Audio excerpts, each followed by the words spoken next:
Steel Curtain Network. ¡Por Jorgito! ¡Go down! Najee Harris! DJ Watt! What is up, Pittsburgh Steelers fans? No, this is not Jeff Hartman. This is Dave Schofield of Steel Curtain Network coming at you for the Steelers preview. Jeff is away this week. He's away on vacation. He's been doing a lot of different things, still doing his Let's Ride, doing on things on the written side. So we decided, hey, after a 2-week hiatus with someone coming back, we thought we'd give Jeff the night off tonight. But so back after his experience away, we have one Bryan Anthony Davis. How are you doing tonight, Bad? Hey, I am back. I'm glad to be back. I was in Boulder, Colorado for a week, then San Francisco for a week. Had a great time. Brought a new friend back home. His or her name was COVID, and so I've got an extra week off at home, but I'm back here, and I'm glad to be here. Yes. Now tonight we are going to have, we're not going to have the triumphant trio because Jeff isn't here, but I think we have a pretty triumphant trio for tonight because we have someone else joining us tonight.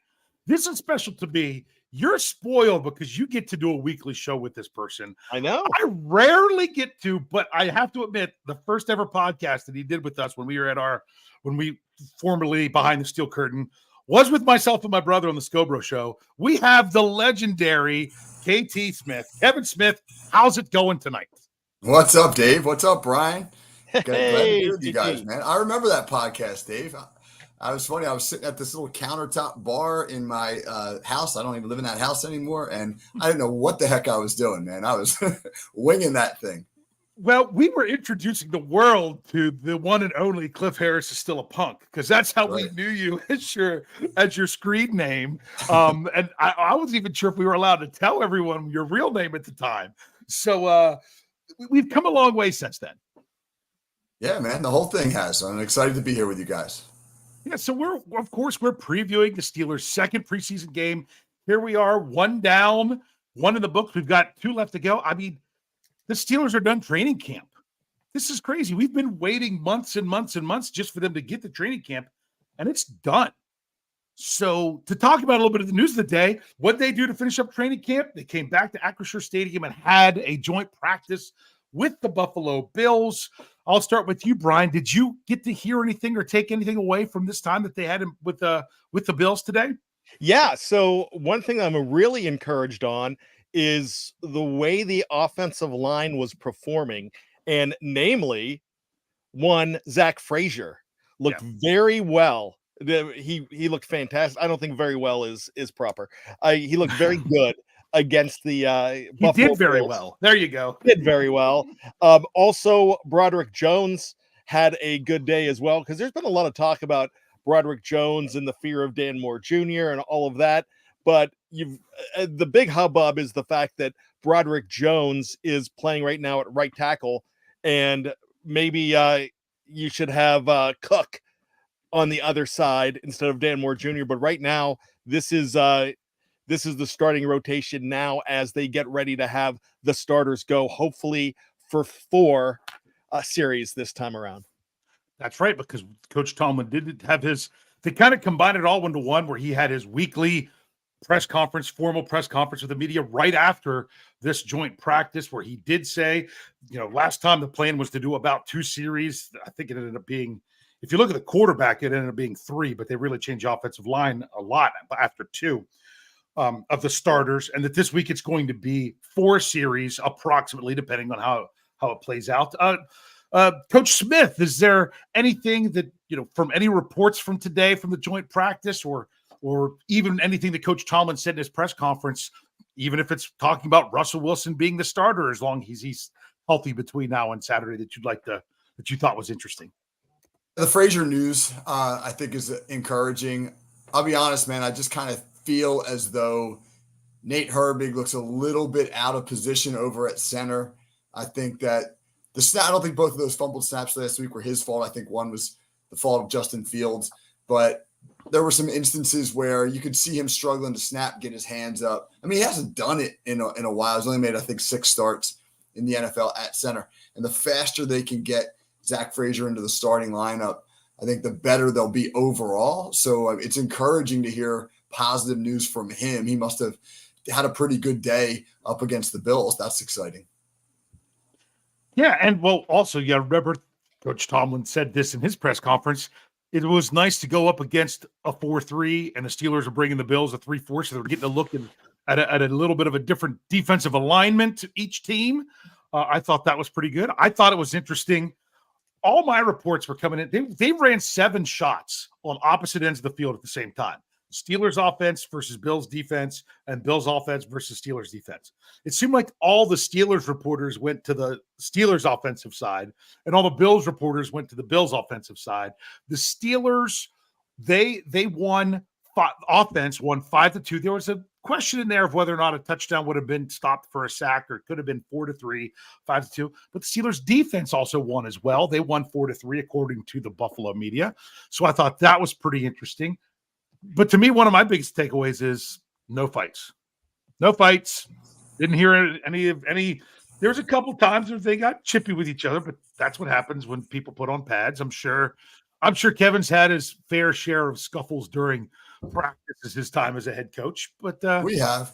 But Mike Tomlin, Sean McDermott, they go way back. And I think those guys, the respect they have for one another most likely spills over through their teams. I thought that the news about that Giants-Lions fiasco of a joint practice last week when there were 6 fights and people were swinging helmets at each other, I mean, that's a disgrace. And to me, that's on the coaches, man. If you're a coach, you have to control that. And so it's nice to hear that the Steelers and the Bills, while obviously they're getting after each other, are also doing so with a professional respect. You're there to make each other better, right? And obviously you're there to evaluate yourself, but in those instances, you're giving the other team an opportunity to get in good work, and you should be professional about that. Anything you want to say about that, Brian, before I jump in? Yeah, you know what? Going back to last week, but the coaches, Dan Campbell of the Lions, he is kind of that aggressive. I like him. I like him a lot as a coach. Me too. But he's an aggressive coach, and I think that is the mentality and toughness of that team right now. And who knows what's going on with Bryan Davis and the Giants? You never know. But I think when Kevin said about the relationship between McDermott and Tomlin, I think that does go a long way. And I think going in, knowing that there was an injury before this, Matt Milano, and I think that really comes into play as well with him being out for a year. They kind of realize that, hey, look, this is to make us better. This is not to gain position on anybody else. Yeah, and that's a great way to say it. I know TJ Watt was held out of practice. Was Cam Hayward another one? I don't think he was out there. I did see Minka. That was I don't know how much he played, but he was at least in uniform. There were some guys that hadn't been participating that were back today. So that was pretty interesting. Unfortunately, not Grayland Arnold. He was put on the IR earlier today. So that's some news going on. It seems like there was so much news. I want to ask you guys a question if you happen to hear. I didn't see this from anything that I was covering. Did they have officials at this? Because I know sometimes you just have officials come in during practice. You would think having officials during a joint practice might even be beneficial.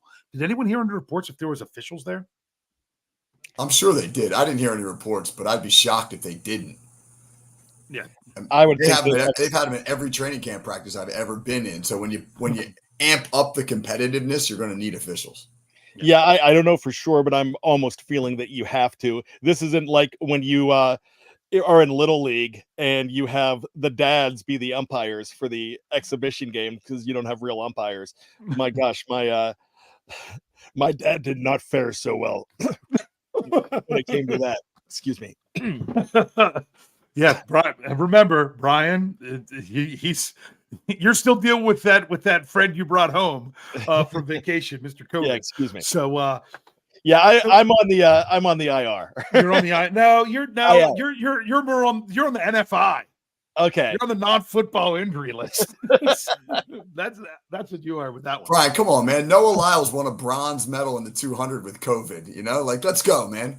You can do this. I'm with you. Thanks, Kevin. That's my hype, man. Yeah. So that pretty much sums up some news. Of course, there was some things that we could talk about if we really want to look ahead when it comes to the regular season, because the Steelers' first matchup of the year, they made some additions significantly to their defense over the last 24 hours via trade and signing, where the Falcons traded for Matthew Judon and signed. I always get his first name wrong. It's Justin Simmons, right? Justin Simmons. Yep. Okay. I got it right this time. Woo-hoo. So, but you know what? Those are things that we'll talk about when we're previewing regular season games. Right now, we're going to be previewing. What's up? You want to say something about that? Yeah. Can I say something about the Justin Simmons thing? On our Slack channel, as I break down the fourth wall, I know Jeff's ears are burning because I always say that. No, it doesn't mind. You don't mind what you say after that. It's that you have to say that you are. It's actually saying the words fourth wall. I love saying it. Don't say it too much, or else people in the live chat are going to be plastered. That's right. Well, with that being said, Dave, here's the thing about that. On our Slack channel, we're discussing this, and one of our guys brought it up. And Jeremy Betts and you have this little game where you try to beat everybody to breaking news. And especially because Dave reminds people if he broke it first. And when people put something in the breaking news channel and after an hour after we've already published the article about it, that's the thing that gets me. Okay, it's public shaming that's beautiful. Anyways, no, it's private. It's private. It's just within SCN. That's true. But anyways, Jeremy Betts brought up the fact that, hey, the Steelers missed out on this guy for $8 million.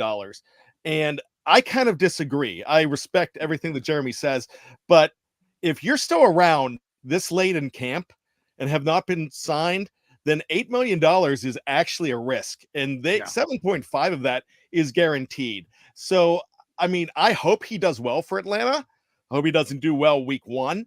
But all I'm saying about that is, if you're still around and you're a bargain at this point, it's buyer beware.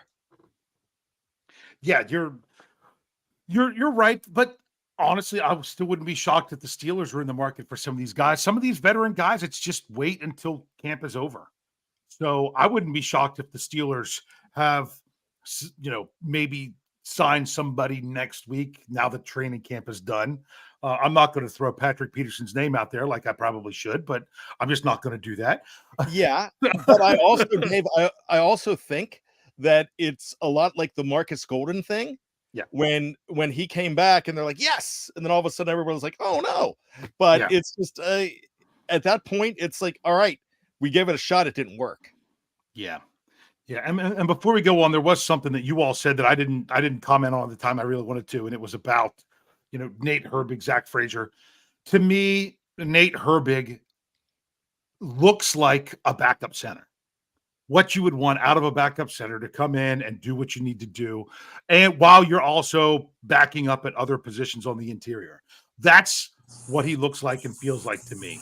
So, and banged up too. What's that? He's banged up too. Yeah.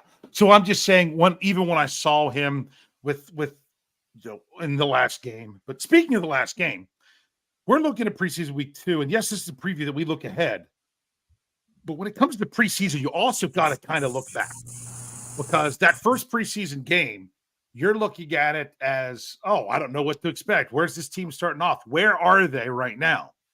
How far have they come? How much have they been able to do in camp? Kind of your first glance at the Steelers on the field. To me personally, preseason week 2 is like, all right, what did I see that I didn't like before that I want to see them do better this time? Or what did I see that I liked before that I want to see if they can replicate it again? It's those, to me, that's kind of the attitude of preseason week 2. I'll ask Kevin, is that kind of a way you're looking at this one going into it?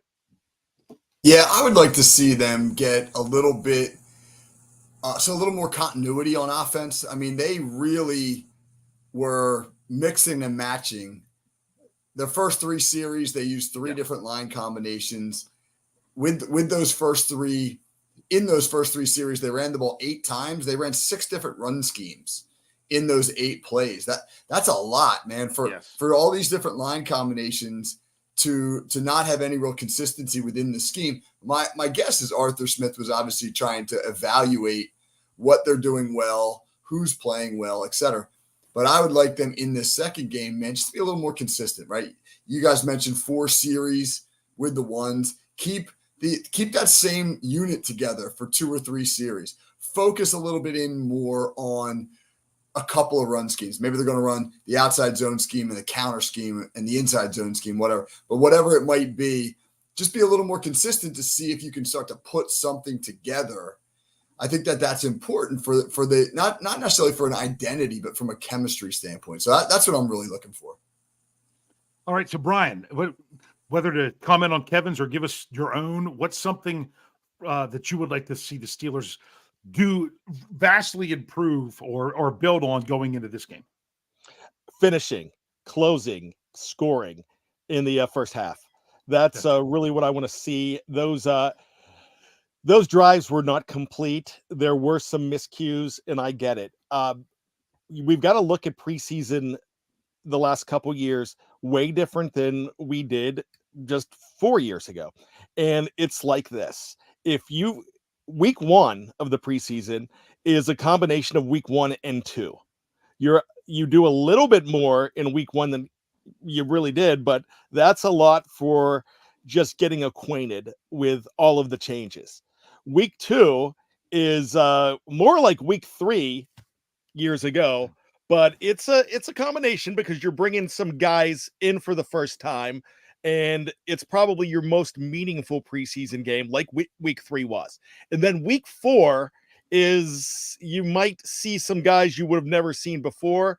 Excuse me, week 3, you might see some guys that you never saw before in the old week 4, but most everything's set, and that's for the bubble boys.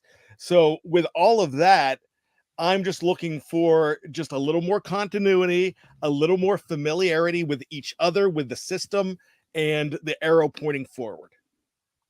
Yeah, and I said this on Pittsburgh Standard Time this morning that's myself and Greg Benevent. If you didn't catch that, make sure you can go back and catch that on our audio only side at Steel Curtain Network. It's almost like, even though it's not an actual game, it's just a practice, but it's almost like how you would deploy people for week 2 back when it was the 4-week preseason is what you did for the joint practice. Who's going to play, how much you're going to, things of that nature. That almost kind of takes the place of that preseason week 2. And I said, I think you're going to see more and more of these joint practices, especially if the NFL does, because it's coming eventually, although right now it would take them having to redo, they have to renegotiate it because it's in the CBA that they can't. They're going to go to 18 games at some point and drop it down to 2 preseason games. So these kind of joint practices are going to be an even better place to assess what's going on with some of these players on your roster. So to me, let's see, the biggest thing that I want to see the biggest improvement is the Steelers not having special teams be such a negative. I mean, special teams killed them last week. It really did. Now, I keep reminding people, you can tell people that are really just tuned in and waiting to see the Steelers on the field for the first time. Preseason games aren't, although they do a game format, it's not really a game. It's because you're not preparing for it the same way. You're not game planning. Yes, there's a clock. It's everything else. They're keeping score. But even to get up to that, it's not a game. You've got 90 people that you could potentially use rather than 48. And winning the game isn't what's important. So many people were asking, even on our post-game show on the YouTube comments, why didn't Tomlin challenge that call? Kevin, are you challenging a call like that in a preseason game? No, I was talking about this when I was doing the Here We Go show. Brian was, no, I've quoted you like 6 times from that show this week on different stuff I've been doing. So it's nice to have you here so you can say it yourself. I thought it was more valuable to see the offense execute that play was ruled incomplete on a 2nd and 6, and I thought it was more valuable for Mike Tomlin to see the offense try to convert a 3rd and 6 just outside the scoring zone than it would have been for him to potentially win a successful challenge and get another 1st and 10. I mean, you don't get that many situations, especially crucial downs like 3rd and medium, where in a preseason game where you get an opportunity to work something that you've been trying to work. So yes, I don't have any issue with him not challenging it, because I think he saw the value in the next down as much as he did in the challenge. Yeah, and Brian, I'm going to ask you the same thing since you weren't around for the post game show to talk about something like that. What's your thought on things such as the challenge and even going forward on 4th and goal with the 2-yard line, the way they did, things of that nature that may not have been how they would do things during the regular season? All right, I'm a little mixed on this because something else that I believe Kevin brought up, or maybe it was you, Dave, that brought it up when I was listening to the post-game show as well. I can't remember which one of you brought up. I'm going to bring up 2 instances here. Is exactly what Kevin said about, seeing how they react. Mike Tomlin probably wanted to see how they react. I agree wholeheartedly. However, I'd like to see them extend that and take a look at it. The reason I don't think you have anything to lose, because I just mentioned longer sustained drives. You need to see what those guys can do more. And I would have rather seen Justin Fields with a do-over on 2nd and 6 than seeing what he can do at 3rd and 6 in that spot, because that just gives your offense and that particular quarterback more time out on the field. But I don't think there's a wrong answer with those two. The other thing that I was going to bring up is something that that Dave said the other day as well. And oh my gosh, I just lost it. But I believe it was something you said about that particular play and how they wanted to go ahead and approach things. But I apologize. I'll probably edit that out later. But the other thing, the 4th and 2, I'm all for that. That's a situational thing. It's kind of goes in line with what Kevin said about see how they react in 3rd and 6. See how they react in 4th and 2. Guess what? That was a successful play. The quarterback executed.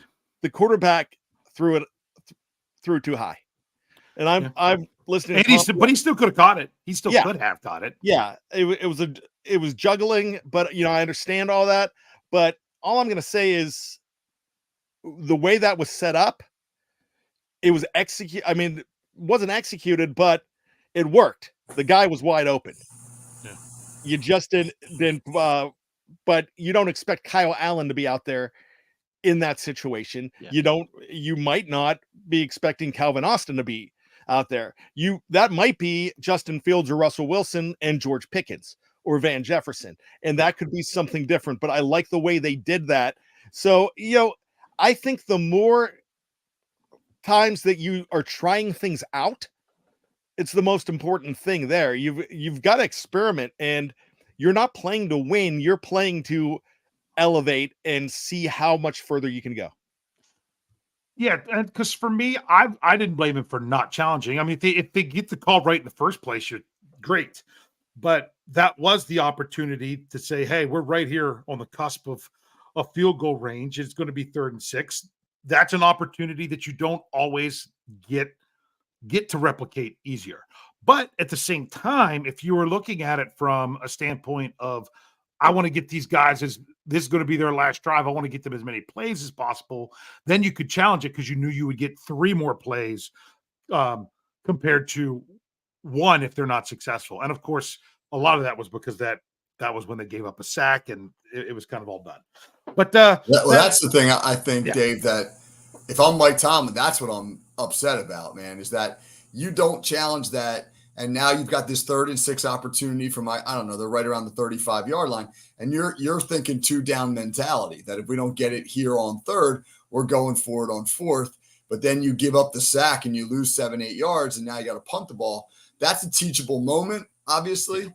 But that's also a moment where, as the head coach, you're pissed because if you were thinking in that frame of mind, you just squandered that opportunity and now you have to punt the football. And that's something where, you look at like Justin Fields, you look at the scheme on that play, you have to really question both of those things. Whose fault was it? Justin Fields has to get rid of the ball, even if he throws it out of bounds. The scheme was very vanilla. That's probably by design, but none of the receivers were able to separate. And the Steelers just have to be better on that down in those situations. So yeah, teachable moment, but I'd still be upset if I was Mike Tomlin that we squandered the opportunity to try to get ourselves 2 downs there instead of 1 in a punt. Yeah, and not only that, remember, Coach Tomlin does not seek comfort. If you're going to take that play that I still, like I said, they didn't break it down frame by frame and go over it like they would have during a break. But from your initial look, it looks like it was a completion. Maybe we would have seen something to see that it wasn't when they really broke it down, because I didn't see anyone go in and break it down like you typically do of a play like that. But that doesn't that gives you comfort if you get that overturned. He wanted to put them more in an uncomfortable situation. If you want to put a team in an uncomfortable situation, put you in 3rd and 6, right on, just a couple yards away from field goal range, where you could get the first, 3 yards, you're probably kicking a field goal, but can you get the 6 for the first down? And you can't give up the sack. And they gave up the sack. They had the negative play. And that's a really good point there, because you don't get those kind of situations, and those are plays that make or break games. And you actually got a chance to have a play like that. And it was kind of your choice of whether or not you're going to have it or not in a preseason game. So now we're going to pivot here before we take a break. I have one other question. We talked about what we wanted to see as an improvement. What's something that you liked from the first preseason game that you want to say, hey, I want to see the Steelers replicate this, or even build on it a little bit more, because I think they did a nice job, and I want to see that continue to build. We'll start with you, Kevin.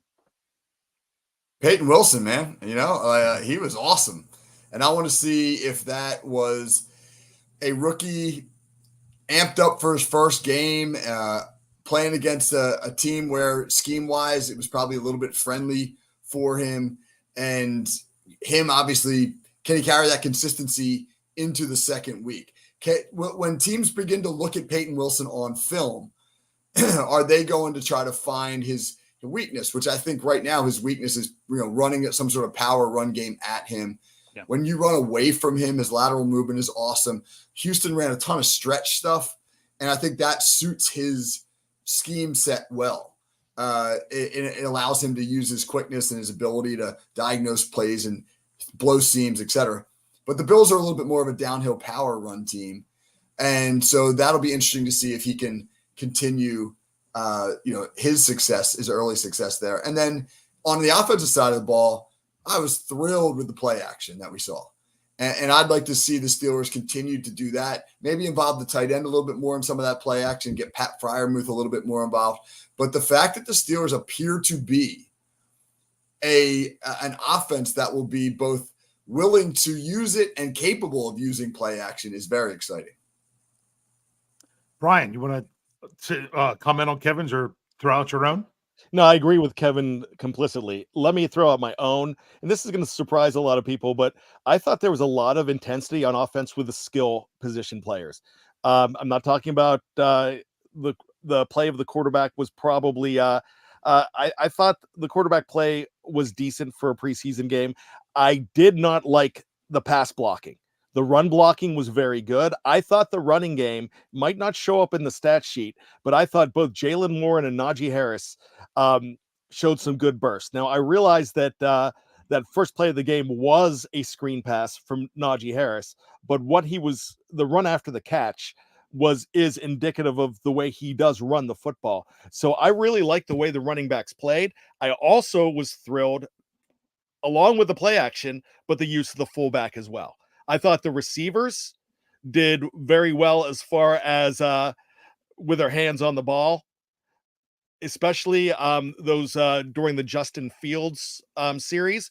I thought they did very well. The one incompletion was that out of bounds play.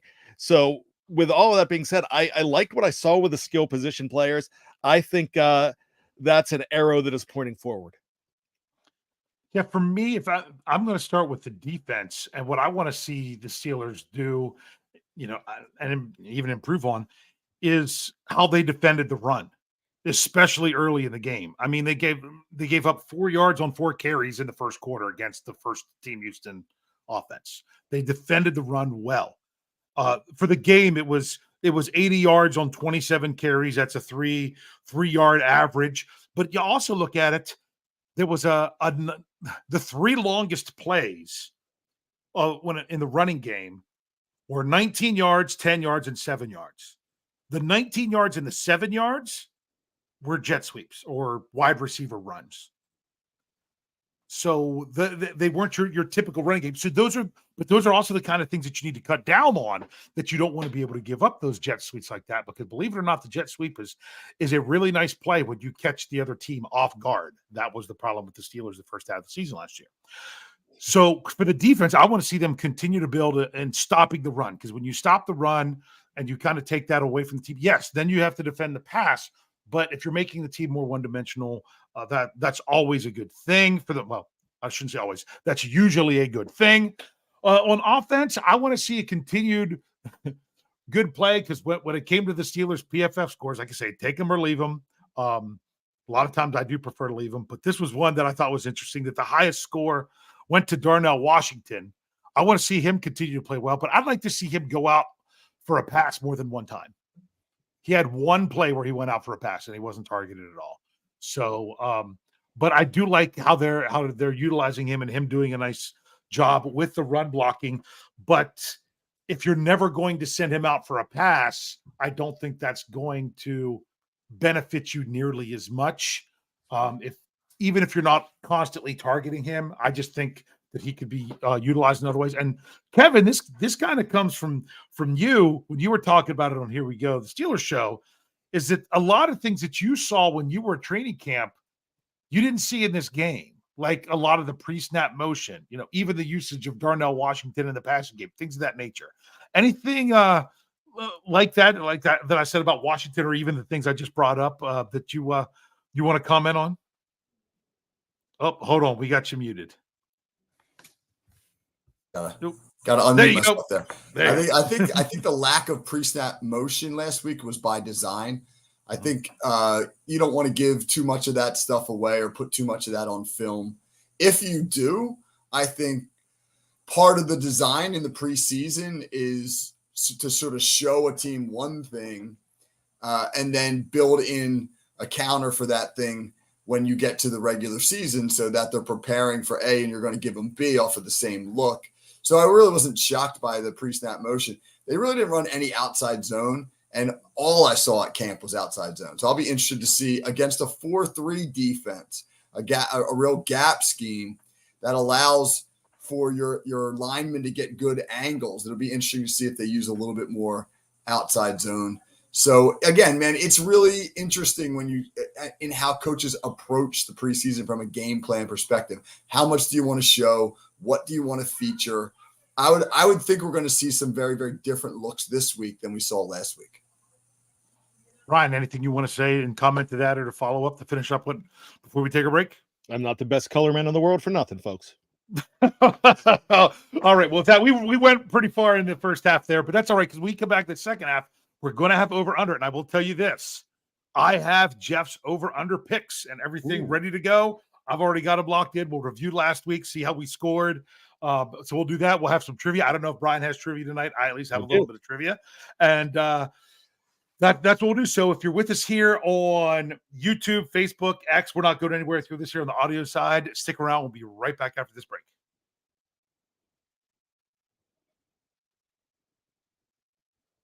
All right, Steelers fans, we're rolling on here with the Steelers preview with a different, pretty triumphant trio with Coach K.T. Smith joining us here. And we'll get Jefferson Hartman back I'm pretty sure he'll be here for the postgame show on Saturday night. That he'll be back for that. But it's great having Kevin with us.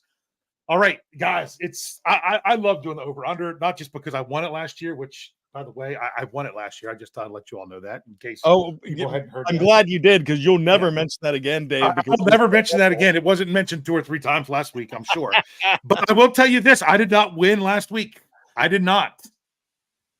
Out of the 5, I got 3 correct. But Jeff, he got 4. Wow. How poorly did I do? Brian, you got 1. The only one you got, there was 2 of them that all 3 of us were the same. And one of those was the other one Jeff got wrong, and the other one was the only one you got right. That was good. That we all said that they were going to rush for more than 125.5 yards. I was we were doing that from an alley in Chinatown. Yeah. Outside of a fortune cookie company in San Francisco. Yeah. And your one that you got right was the safe pick of kickoff return touchdowns, if there was going to be any or not. We all took the under and we all got that correct. So I used a couple of the same lines from last week because I thought they were really good lines. I took one of the same ones that Jeff had and changed the number a little bit, and then I had two of my own. So I have Jeff's picks. I'm going to get it from both Brian. I'm going to get it from Kevin. I already wrote mine down before Jeff sent his, so I wasn't influenced by him. So we'll go through these. After we get you guys, then I'll tell you what mine and Jeff's were. We're going to start off just like last week. We're going to start with Pittsburgh Steelers turnovers, turning the ball over. And just like last week, the number is set at 1.5. So over under how many times the Steelers will turn the ball over this week. Brian. I'm still going to under. I think they'll have less than 2. They'll have 1. And how about you, Kevin? I think if they put the ball on the ground twice in those fumbled snap exchanges last week, that it'll be a huge point of emphasis in practice this week. So I'll go under as well. All right. Well, I went under, and so did Jeff.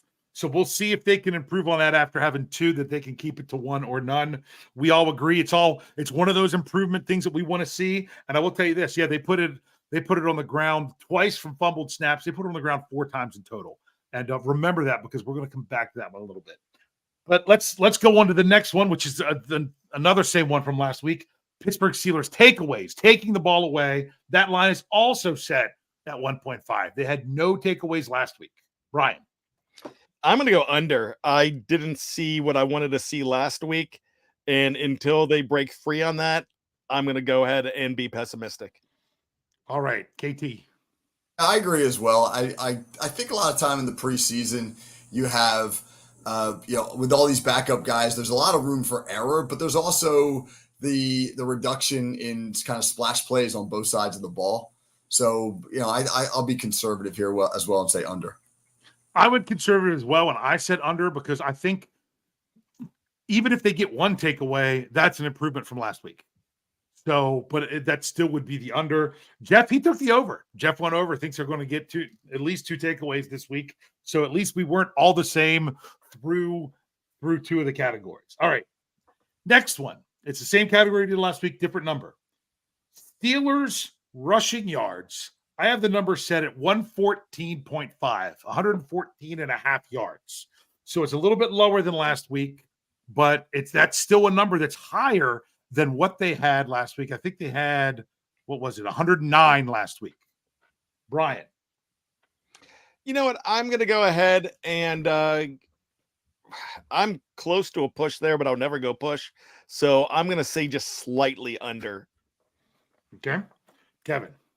I'm going to go over. I'm just going to hope that with a little bit more offensive line consistency and continuity, that maybe they can get a little something going in the run game. Maybe Justin Fields will tuck the ball and take off a little bit too here and pad that number.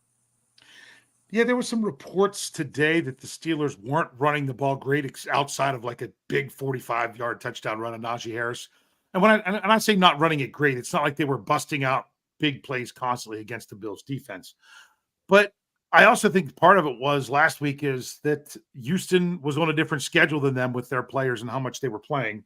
And they have a quality defense, and they, with a very defensive-minded coach that was a great player in his own right. So therefore, I even though I brought the number down, and then I'm taking the over. So Brian's got the under. I've got the over. Jeff's got the over as well. So that's a chance for you to pick one up next week, Brian. We'll see. Gaining ground, baby. All right. The next one. Pittsburgh Steelers fumbles. Not necessarily fumbles lost, but putting the ball on the ground. I actually set this line at 0.5. Are the Steelers going to learn their lesson and where they focused on it since the last game and not put the ball on the ground at all in this game? So it's 0.5 over under for fumbles. Brian. You have Justin Fields and Jalen Warren on this team. So I would actually say, and that's not a slight against those guys. Yeah.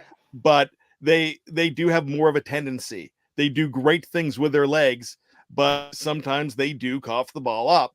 So that's just one time putting it on the ground. Yeah, it's going to be over. Okay, Kevin. I would like to think it's going to be the under because, again, like I was just saying, it's got to be a huge point of emphasis at practice. But you're going to probably have Russell Wilson in there. You're going to have Justin. I mean, it's just a lot new quarterbacks, new pieces, a lot of new guys having to handle the ball. I think it's going on the ground at least once, so I'll take the over. All right. Well, both Jeff and I, we took the under just because we think this, in when it comes to the like on the muffed punt, that I don't think you're going to see a decision like that again, where you're trying to catch a ball that you shouldn't be trying to catch, especially after the one before that you should have been trying to return and you fair caught it.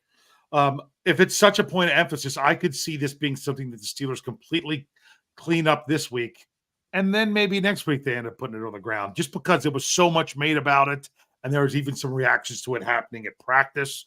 So that's why Jeff and I both took the under. Okay, here's the last one, because this is something that the Steelers really need. One of the biggest things that bothered me about this game is they went for it on 4th and goal. Yeah, they had a high snap on an extra point, a failed 2-point conversion. They only put 12 points on the board. So the last category is Pittsburgh Steelers points in this game. And maybe I said it low, but remember, this is the Buffalo Bills they're going up against. Team that pretty much, it was a 2-touchdown game, but there were some times they were a little bit nervous last year with this. So I don't know. Is this going to be a high-scoring affair or not? I set the line for the points of 19.5. In other words, are the Steelers going to go over 20 points in this game against the Bills, which I know part of that's going to be that their reserve guys are going to have to maybe put some points on the board. So, Brian, what do you have there? 19.5 points scored by the Steelers. Well, I'm going to save you some time here, Dave, and I'm going to say over because the final score is going to be 23-20. Pittsburgh. Right, so you have you went in, threw in your final score. Okay. So Kevin, 19.5, over or under? I don't know, man. I mean, I'm probably gonna take the under because, again, I just think that this offense is really still kind of putting all the pieces together. I'd like to think that they're going to get to the over, but I could see them probably around 17 points. It just and plus they've been practicing with Buffalo now, so there's a little bit more familiarity. They're kind of seeing each other's hand a little bit. Yeah, I'll go with the under. All right. Do you have a score prediction for the game? Because that's one of the things that we do. I mean, let's go 17-14 Steelers. Oh, okay. 17-14, going with the Steelers. All right. Jeff and I, we both took the over based on our scores. Jeff's score, and seriously, I had mine written down before I had Jeff's. Jeff's score was 24-19 Steelers. Mine was 24-20 Steelers. In other words, I have them kicking the extra point to get to 20 points. Jeff has them going for the 2-point conversion to try to get within a field goal and not getting it. Pretty much. Those are our scores. For those of you in the live chat that like to enter your scores, sorry, that's the other show that I host. That's on the Scobro Show where you all throw out your scores and we bring them all up. You can feel free to put them in the chat right now if you want to with each other. But that's if you missed the Scobro Show on Tuesday nights, that's something you got to remember. We like to put our score predictions in there each week. All right. So with that, Brian, you have us some trivia. Yes, I do, and I have some fun trivia. It's it's usually this time of year. I'm talking about the team that they're playing and maybe a guy who was on both teams. But I'm not going to do that. Jeff's not here, so I'm going to, when the cat's away, the mice will play and do something that would completely boggle his mind. So we're going to have some fun here. We're going to talk about the Steelers Super Bowl appearances. There were 8 of them. And I'm going to give you a list of movies from the year that they played in a Super Bowl that was out. The movie was out around the time they were in that Super Bowl. And you're going to tell me which one of the 8 it was. So I'm going to start out with this. Paul Blart Mall Cop, Taken, and Kevin Smith's favorite movie, Hannah Montana the movie.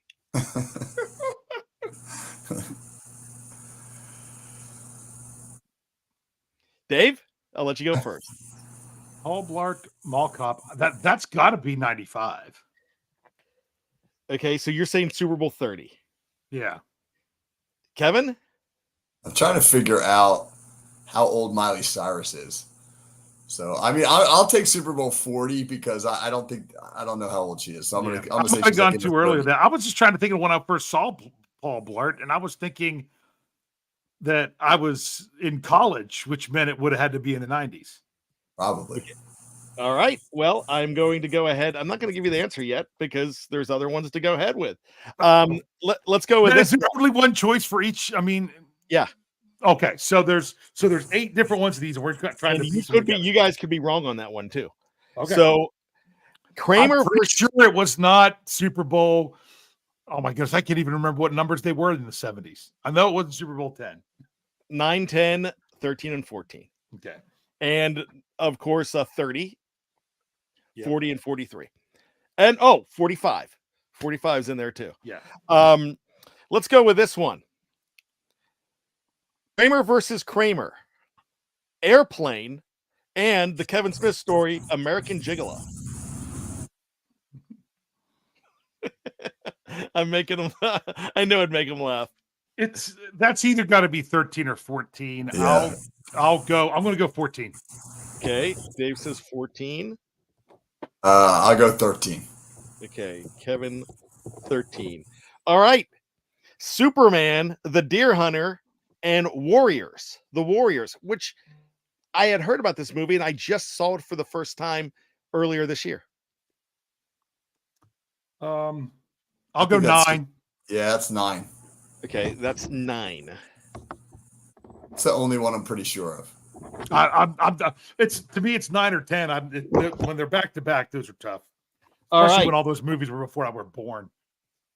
All right. The Bryan Davis story, Diary of a Wimpy Kid, Roderick Rolls. The Roommate and Hall Pass. That's 45. I'll go 45 as well. Okay. I'm going to tell you, you're both correct on that one. Yay! We'll take 45. So we didn't get 9 right. It must have been 10, Kevin. Oh, no. Some of you have you been didn't correct. tell me yet. Okay. Because of that. Okay. Okay, we've got Jaws, Okay. The Towering Inferno, which featured a Buffalo Bill who they're playing this week, O.J. Simpson, and The Happy Hooker,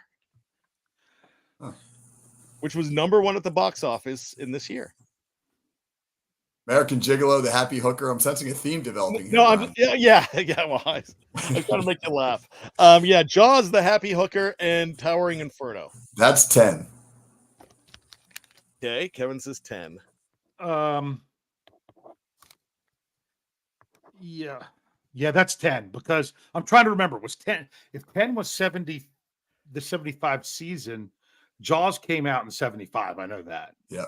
So it wouldn't have been because 10 was because they won 74, 75, 78, 79. So that would have been the 75 season, but the game might have been in 76, but Jaws might have already been out for.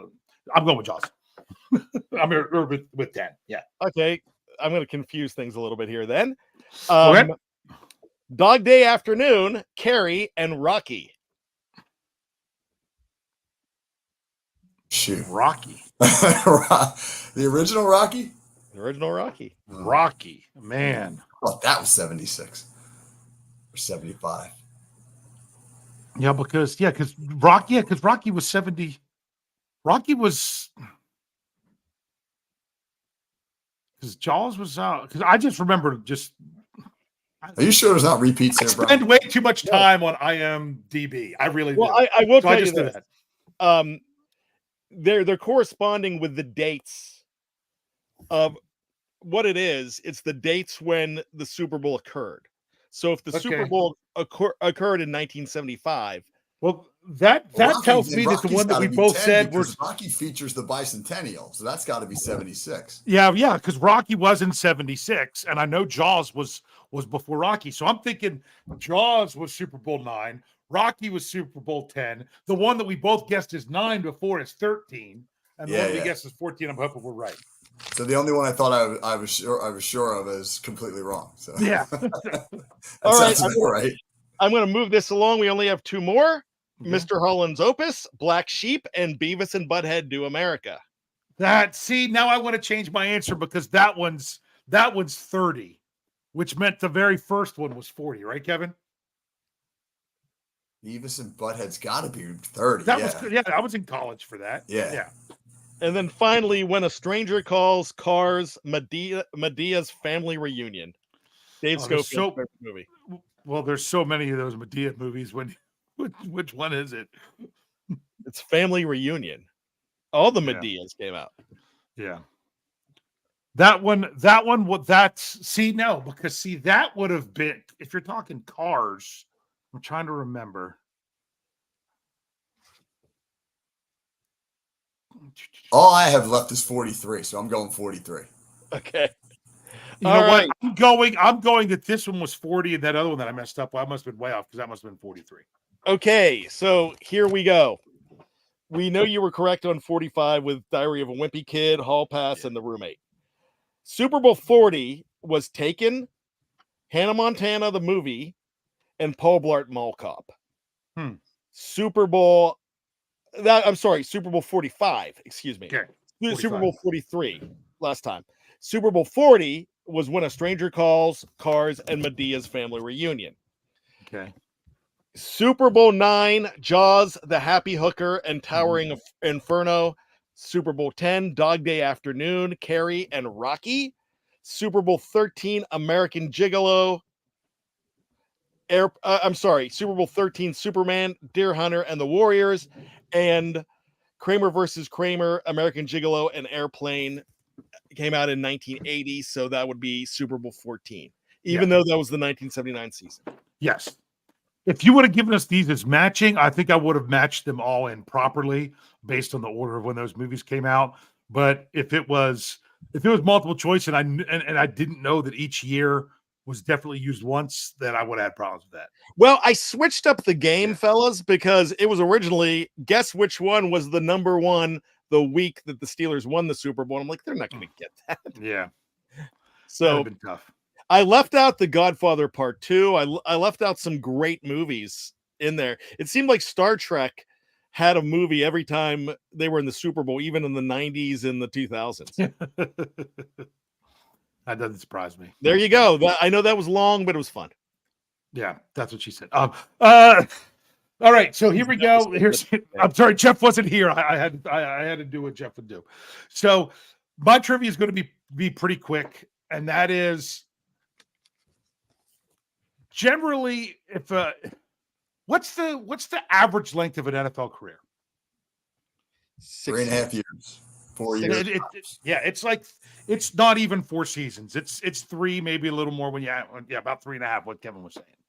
I was looking at players and their first 3 seasons. This is throughout NFL history, and I was looking at how many games were players started in their first 3 seasons.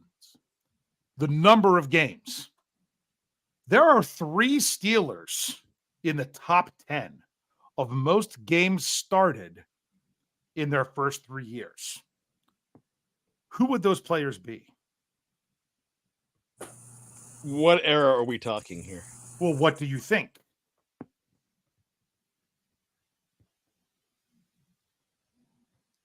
I would think it would be close to current. Well, and that was kind of what I was hoping you all would figure out, is if you're talking where you started as a rookie, if your first year was in 2018 or before, your maximum number of started games, this is regular season, of course, is 48.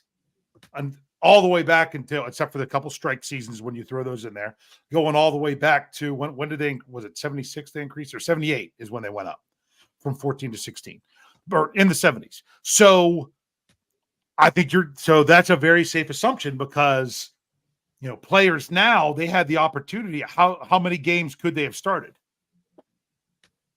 in 3 seasons? Yeah. Some simple math. The answer is 51. Yeah. All right. Because I'll tell you, everyone in the top 10 number of starts is someone who has played at least 1 season in a 17-game season. Ben's one of them, I would say. Ben.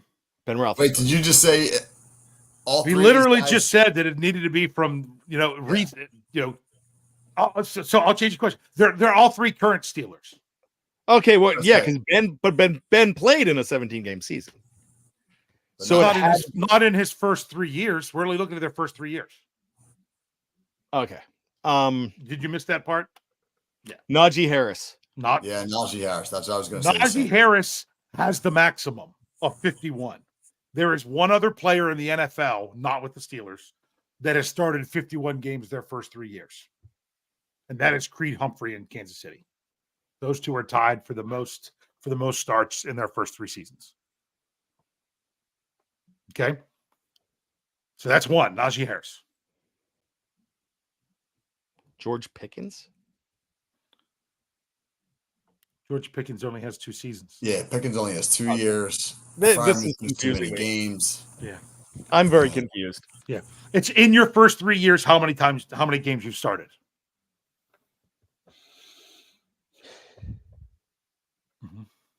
Dan Moore's only been in there 2 years. Are you sure? Is that incorrect? Well, he started as a rookie right away. So I guess It's Dan Moore. He's one of them. All right, Dan Moore. Wow, how about that, man? Dan Moore, 49 starts out of 51. That puts him tied for 8th. How about Alex Highsmith? Alex Highsmith is he did not start really his rookie season. Oh, that's right.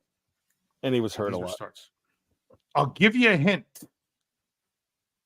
The other player is currently on the Steelers, but his games started were not for Pittsburgh. I was thinking Minka Fitzpatrick, but they were only playing 16 games when he was the first couple years. That's correct. So it's a current Steeler, but their games started were not for Pittsburgh. Justin Fields. That's a good guess, but it's not Justin Fields. He's missed some games in there. Patrick Queen. It is Patrick Queen. He had 50 starts in his first 3 seasons. So yeah, this first season was 2020. He has the most starts of any player in the NFL in their first 3 years right now, that their first season was not 17 games. His first season was 16 games. And then he had 2 seasons of 17 games. He started all of them, all 50 games in that time. Wow. Now, so he has 4 years now. So that's just interesting to look at. So when I see that Patrick Queen, and that was in 2020, he's one of 2 players. Wait a second. Technically, a bunch of them were tied for 8th, but it goes all the way down to 12th. He's one of 3 players who their rookie season wasn't 2021, and yet still had more than 48 starts. One was Justin Herbert with 49. He started in 2020. And then here's another one. 49 starts starting in 2019. Started 16 games and 17 games. Is Jawan Taylor, the tackle in Jacksonville. So I thought that was interesting. About Patrick Queen, Dave. Uh-huh. No Ravens fans. It wasn't because Roquan Smith was there. People. Ravens fans. Yeah.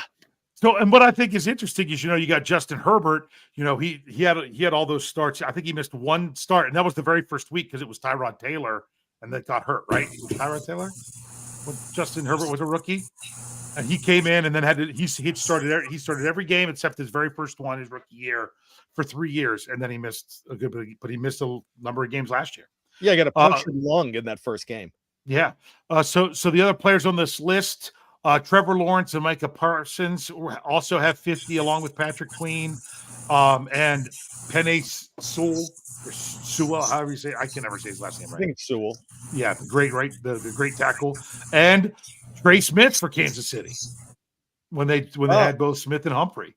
He started 50 games. I already said about Justin Herbert and Dan Moore with 49. Also with 49 is Devonta Smith, Patrick Surtain II, and as I said before, Jawan Taylor. So those are all players who have started more than 48 games in their first 3 seasons, which meant they had to have some of their time in there. All right, we've really run over tonight because Jeff isn't here to keep us all to keep the ship floating nice and tight. So, Bryan, I'm going to start with you because you're used to this. Give us your final thoughts going into this second preseason game. Okay, my final thoughts are this: no outside noise. I like how George Pickens said today, "Oh yeah, I had heard that they're talking about Brandon Ayuk, but I like the fact that but really we're just focusing on who's here and what we're doing." Yeah, I mean, I've heard a little bit about that, but I'm not concerned with it. Whatever happens, basically. Look, it's looking more and more like that's not going to happen. It's looking more and more like I'm going to go ahead and surprise a lot of people and stick up for a Pittsburgh. I'm going to do air quotes here and say journalist who a lot of people are railing on, who are saying, hey, maybe the Steelers were taken in this whole situation. And that's Mark Madden said that. And a lot of people poo-pooed that and thought it was a big joke. I'm starting to think that they were played to be a pawn in this whole situation. I don't care about that. I care about the 91, 90, or how many guys are at this current moment that are wearing black and gold. And whoever's wearing black and gold next week is fine. But the most important is who's wearing black and gold on September 8th. So I'm looking forward to that. I like the direction. Don't get discouraged over one game because it's the start of a process. Oh, Bryan, we almost made it a whole show without having to bring it up, but that's all right. I haven't been on it. That's true. You haven't been on a live show for a long time. So yeah. All right, Coach KT, anything you want to say here for some closing thoughts? I mean, I just want to see the offense evolve. I want to see the offense string together some drives. You guys mentioned finish. Finish would be great. Some continuity up front. The quarterback play, man, it's a new offense. It's going to take some time to come together, but you want to see progress from the offense more than anything. So that's really what my eye will be on. All right. So make sure you're checking out hear everything that we have going on with Steel Curtain Network. We will be back for a post-game show after the game on Sunday. We have our typical lineup. That means nothing has been changed because of when this is, because the game being on Saturday. We should still have a Sunday night Q&A. Make sure you're checking out there anywhere you get podcasts. If you haven't already, subscribe to the YouTube channel. Remember, just because it says the word subscribe doesn't mean money. It's not. You don't have to pay anything. It's like a follow. Make sure you're getting us there. And also, wherever you find your podcasts, Apple Podcasts, Spotify, any of those out there, if you have the opportunity, give us a 5-star rating, and once again, subscribe so that way you can get all your shows like Jeff Hartman's Let's Ride, like Bryan and Kevin on the Here We Go the Steelers show, Bryan's Bad Language, my Pittsburgh Standard Time with Greg Benevit. Those are all things that are only available on the audio only side. And of course, make sure you're checking out the website as we continue to cover everything going up to, and obviously in the aftermath of the Steelers' next preseason game. You'll get some knee-jerk reactions right after the game and some breakdown. Coach K.T. Smith is always giving us some great breakdown there. So make sure that you're checking that out. Guys, thank you very much for a very nice show. I hope I did all right filling in for Jeff, except I get a little bit long-winded, and it feels kind of weird. So, Bryan, do you want to take us out like I always do? No, I don't, but I'll try it. Hey! We'll see you next time on the Steelers Preview.